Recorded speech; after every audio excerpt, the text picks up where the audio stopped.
Not enough people are aware that Netflix is a vessel for mass psychological warfare. The co-founder of Netflix, Mark Randolph, is the great-nephew of Edward Bernays. Edward Bernays is known as the father of propaganda, and Edward Bernays himself is the nephew of Sigmund Freud, who's known as the father of psychoanalysis.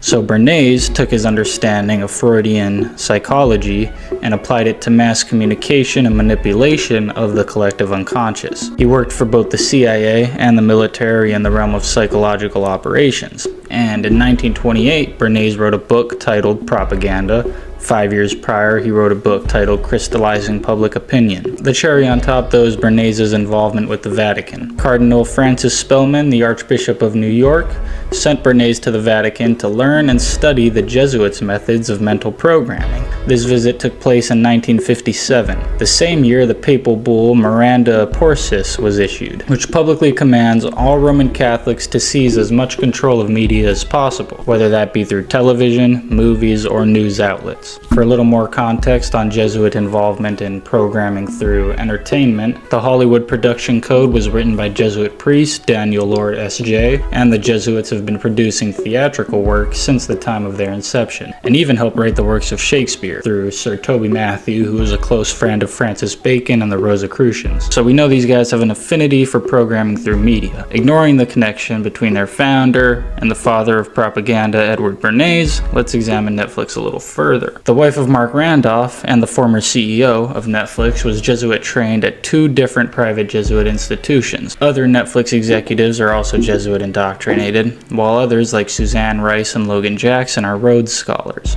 The Cecil Rhodes Scholarship Program is to funnel the brightest young minds to Oxford and indoctrinate them into globalist alliance. It was stated by Cecil Rhodes at the time of his death in his will that he wanted to create a secret society that was modeled after the Jesuit order. Bill Clinton was a Rhodes Scholar. I'm going to make a video all about that. I actually posted one on another account that got taken down already. Most of you could probably pinpoint in your memory a show or a movie that you thought was a bit peculiar, programming to a degree, but the truth is 90% of them are. The most obvious being things like Leave the World Behind, Don't Look Up, Stranger Things, Marriage Story, The Two Popes, and even Big Mouth. And I'm sure you haven't forgotten about the movie that's borderline child entertainment, if you will. Cuties, it was called.